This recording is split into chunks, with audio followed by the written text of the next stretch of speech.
무리가 몰려와서 하나님의 말씀을 들을새 예수는 게네사렛 호숫가에 서서 호숫가에 배 두 척이 있는 것을 보시니 어부들은 배에서 나와서 그물을 씻는지라. 예수께서 한 배에 오르시니 그 배는 시몬의 배라. 육지에서 조금 떼기를 청하시고 앉으사 배에서 무리를 가르치시더니 말씀을 마치시고 시몬에게 이르시되 깊은 데로 가서 그물을 내려 고기를 잡으라. 시몬이 대답하여 이르되 선생님, 우리들이 밤이 새도록 수고하였으되 잡은 것이 없지만은 말씀에 의지하여 내가 그물을 내리리이다 하고, 그렇게 하니 고기를 잡은 것이 심이 많아 그물이 찢어지는지라. 이에 다른 배에 있는 동무들에게 손짓하여 와서 도와달라 하니 그들이 와서 두 배의 채움에 잠기게 되었더라.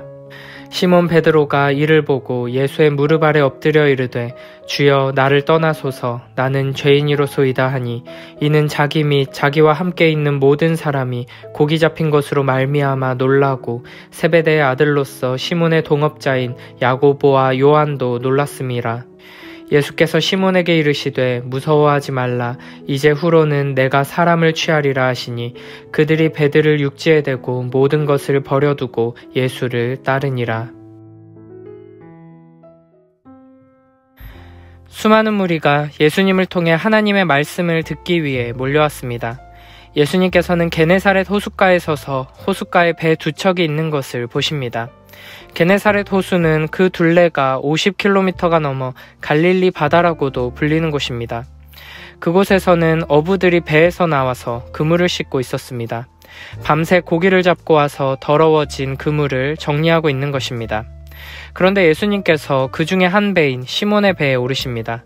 그리고는 시몬에게 배를 육지에서 조금 떼기를 청하시고는 배에 앉아서 무리들을 가르치십니다. 이런 식으로 하신 이유는 호수에 띄워진 배에서 사람들을 향해 말하면 훨씬 더 많은 사람들이 예수님의 목소리를 잘 들을 수 있었기 때문입니다. 그러나 예수님께서 시몬의 배를 사용하신 더 중요한 이유는 시몬을 부르시기 위함이었습니다. 시몬은 밤새 고기를 잡고 와서 집에 돌아가기 위해 그물을 씻고 있었습니다. 아마도 시몬은 그저 빨리 그물을 씻어놓고 집에 가서 쉬고 싶었을 것입니다. 오늘은 물고기를 하나도 잡지 못했기 때문에 집에 가서 푹 쉬고 다음 날은 꼭 더 많은 고기를 잡아야 했습니다. 물고기를 잡아 가족들을 먹여 살려야 하는 한 가정의 가장이었기 때문입니다. 그래서 지금 시몬은 몸도 피곤하고 마음도 지친 상황이었습니다. 그런데 지금 시몬은 예수님 때문에 자기 배를 다시 호수에 띄워놓고 예수님 바로 옆에 앉아 하나님의 말씀을 듣고 있었습니다. 이 모습은 전혀 시몬이 원하던 상황이 아니었습니다. 어쩌면 화가 나고 짜증이 밀려오는 것을 겨우 참고 있었을지 모릅니다. 그런데도 시몬이 거절하지 못하고 예수님의 명령대로 행할 수밖에 없었던 것은 시몬이 엄청나게 착한 사람이거나 위대한 순종의 사람이었기 때문이 아닙니다. 3절에 보면 예수님께서는 시몬에게 부탁하거나 제안을 하는 것이 아니라 다짜고짜 마치 자신이 주인인 것처럼 배에 오르십니다. 시몬은 거절할 기회조차 없었던 것입니다. 예수님께서 권위 있고 능력 있는 말씀을 전하신다는 이야기를 이미 많은 사람들이 들었고, 또 많은 사람들이 예수님의 말씀을 직접 듣고 보기 위해 예수님 계신 곳으로 몰려들었습니다. 또 그 능력을 경험하기 위해 병든 자들을 데리고 왔습니다.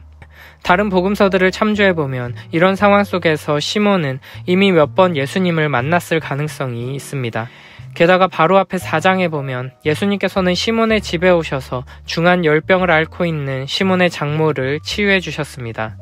그러니 베드로는 어쩔 수 없이 예수님께서 하시는 대로 따라가고 하라는 대로 순종할 수밖에 없었던 것입니다. 그런데 4절에 보면 말씀을 마치시고 예수님께서 시몬에게 이렇게 말씀하십니다. 깊은 데로 가서 그물을 내려 고기를 잡으라. 말씀을 마치시고 힘들고 피곤할 텐데 나를 도와줘서 고맙다고 말씀하셔도 부족할 지경인데 이미 밤새도록 고기를 잡으려고 고생하고 와서 한 마리도 잡지 못하고 그물 정리까지 겨우 다 끝낸 어부에게 목수 출신의 랍비가 하나님의 말씀을 전하다 말고 깊은 데로 가서 다시 고기를 잡으라고 말하는 것은 상식적인 수준에서 보면 황당하고 어이없는 일이라 할 수 있습니다. 그런데 시몬의 대답이 또 놀랍습니다. 선생님, 우리들이 밤이 새도록 수고하였으되 잡은 것이 없지만은 말씀에 의지하여 내가 그물을 내리리이다. 시몬은 말씀에 의지하여 내가 그물을 내리리이다 하고 말씀대로 순종합니다. 그런데 엄밀히 말하면 시몬의 이와 같은 순종은 예수님을 믿고 그 말씀에 전적으로 의지해서 행한 온전한 순종이라고 할 수는 없습니다. 시몬은 이미 예수님께서 선포하시는 권위 있고 능력 있는 말씀을 들어보았고 그 말씀으로 중한 열병에 걸린 장모를 치유하시는 것도 목격했습니다. 그리고 오늘은 가장 가까운 곳에서 예수님을 통해 하나님의 말씀을 들었습니다. 그래서 시몬은 예수님을 선생님이라고 부르고 있는 것입니다. 그러나 시몬은 아무리 하나님의 말씀을 능력 있게 전하고 병든 사람을 치유하는 위대한 선생님이라고 해도 최소한 물고기를 잡는 일에 있어서는 자신이 훨씬 더 많은 것을 알고 있고 경험이 풍부하다고 생각했을 것입니다.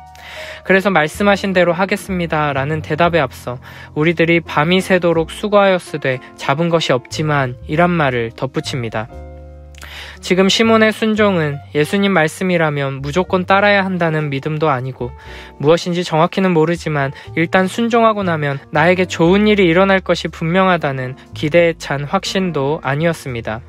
베드로는 이해할 수 없는 답답함과 혼란스러운 마음으로 가득 차 있었을 것입니다. 자신의 경험적인 지식에 의하면 지금 깊은 곳으로 가서 그물을 던지는 것은 바보 같은 일이 분명합니다. 이는 너무나도 확실한 상식 중의 상식입니다. 물고기를 잡으려면 어두운 밤에 그물을 던져야 합니다. 그러나 또 지금 베드로의 상황에서 예수님의 말씀을 함부로 무시할 수는 없었습니다. 무엇보다도 베드로는 이미 밤새 고생했지만 아무런 소득이 없는 상황이었습니다. 이러한 실패 가운데 예수님께서 찾아오셔서 말씀을 주신 것입니다. 그러니까 시몬이 말씀에 의지하여 내가 그물을 내립니다 라는 말은 예수님의 말씀을 굳게 붙들고 의지하여 순종합니다 라는 고백이 아니라 지금 이 말씀이 나의 모든 경험과 지식에 어긋나고 상식적이지 않아서 뭐가 뭔지 잘 모르겠지만 일단 그렇게 하라고 하시니까 한번 해보겠습니다 라는 정도의 의미입니다.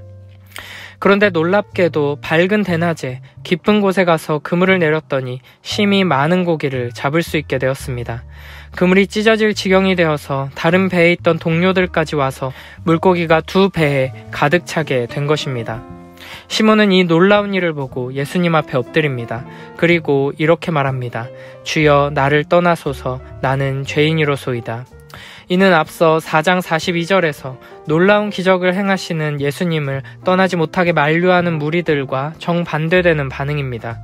시몬은 예수님께 이렇게 많은 고기를 잡을 수 있는 비결이 무엇입니까? 묻지 않고 계속 저희와 함께 지내면서 매일 이렇게 고기를 많이 잡을 수 있게 해달라고 부탁하지 않고 오히려 나를 떠나소서라고 간청합니다.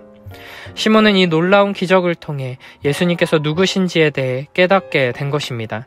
물론 예수님이 참으로 누구신지에 대해 분명히 알기까지는 훨씬 더 오랜 시간이 걸리게 될 것입니다.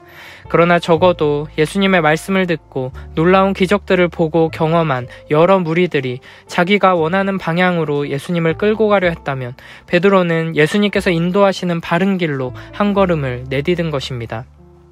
시몬은 방금 전까지는 예수님을 선생님이라고 불렀습니다. 하나님의 말씀을 가르쳐 주시는 훌륭하고 특별한 선생님 정도로 생각한 것입니다. 그래서 그 말씀에 순종했습니다.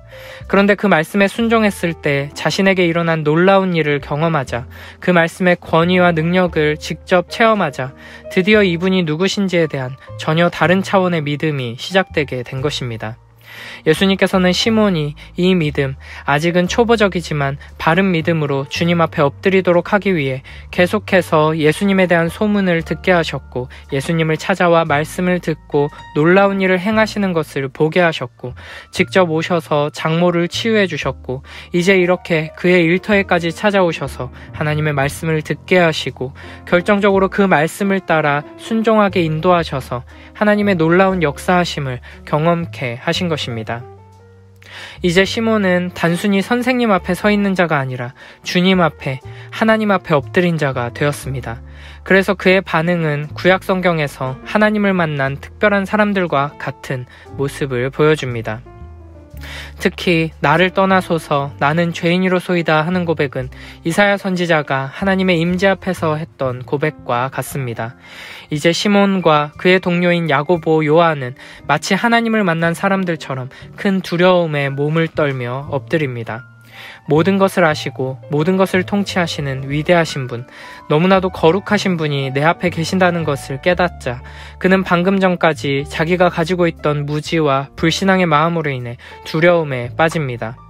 이렇게 참으로 하나님을 만나게 된 사람의 가장 전형적인 반응은 하나님을 두려워하며 자신의 죄인됨을 깨닫고 자신 안에 가득 찬 죄로 인해 괴로워하는 심정입니다. 그러나 예수님께서는 이런 시몬을 향해 이렇게 말씀하십니다. 무서워하지 말라. 이제 후로는 내가 사람을 취하리라. 하나님의 임재 앞에서 두려워하던 이사야에게 하나님께서 사명을 맡기셨던 것처럼 예수님께서는 하나님의 임재를 경험한 시몬에게 사명을 주십니다. 이제 시몬 베드로는 바다에서 물고기를 취하는 어부에서 세상에서 사람을 취하는 어부가 될 것입니다. 여기서 취하다라는 말은 산채로 잡다, 생명을 돌려주다 라는 의미를 담고 있습니다. 바다에 빠져 죽어가는 사람들을 잡아 살려주는 어부가 된다는 것입니다. 이는 예수님께서 나사렛 회당에서 선포하신 회복의 소식이 시몬과 그의 동료들, 예수님의 제자들을 통해 어떻게 실현되게 될 것인지를 보여주는 것입니다. 결국 그들은 배를 그대로 두고 모든 것을 버린 채 예수님을 따라갑니다. 오늘 본문에서 중요한 것은 하나님의 말씀에 순종하면 실패한 인생이 놀라운 성공을 경험하게 된다는 것이 아닙니다. 하나님의 말씀에 순종할 때 우리가 경험하게 되는 가장 놀라운 기적은 예수 그리스도가 누구신지를 알게 되고 그 앞에서 내가 죄인임을 깨닫게 되는 것입니다. 그리고 참으로 주님을 만나게 된 복된 사람들은 이 세상의 것들을 다 내려놓고 전적으로 주님을 신뢰하며 따르게 됩니다. 여기서 순서가 중요합니다. 우리가 순종하는 것이 먼저가 아니고 주님께서 우리에게 찾아오셔서 말씀을 듣게 하시고 말씀의 권위와 능력을 경험하게 하시는 것이 먼저고 주님께서는 하나님의 말씀으로 우리를 채우셔서 인도하시고 우리로 하여금 말씀대로 순종하는 자리까지 이끄십니다. 또한 우리가 모든 것을 내려놓고 주님을 따르는 것이 먼저가 아니고 이 모든 일을 경험하도록 역사하시는 하나님의 놀라운 은혜가 먼저고 그 은혜를 힘입은 자들은 하나님의 말씀의 권위와 능력으로 인해 모든 것을 버리고 주님을 따르는 복된 선택이 가능하게 되는 것입니다. 그러므로 우리에게 중요한 것은 시몬과 그의 동료들이 누린 이 놀라운 은혜를 경험하기를 소원하며 부지런히 하나님 말씀 앞에 엎드리는 것입니다. 우리를 사랑하셔서 우리를 주님 곁으로 인도하시려고 우리를 순종의 자리로 이끄시고 세상을 의지하지 않고 오직 영원한 하나님 나라에 소망을 두고 하나님 말씀에 의지하는 삶으로 나아가게 하시려고 주님께서는 지금도 계속해서 우리에게 말씀하시고 또 말씀하십니다. 이 말씀에 귀 기울여 한 걸음 한 걸음 순종의 자리로 나아가는 우리 모두가 되길 축복합니다. 그 작은 순종을 통해 크고 놀라운 역사를 경험하게 하시고 은혜를 베풀어 주시는 하나님을 경험하고 더 크고 아름다운 순종으로 자라나는 우리 모두가 되길 축복합니다.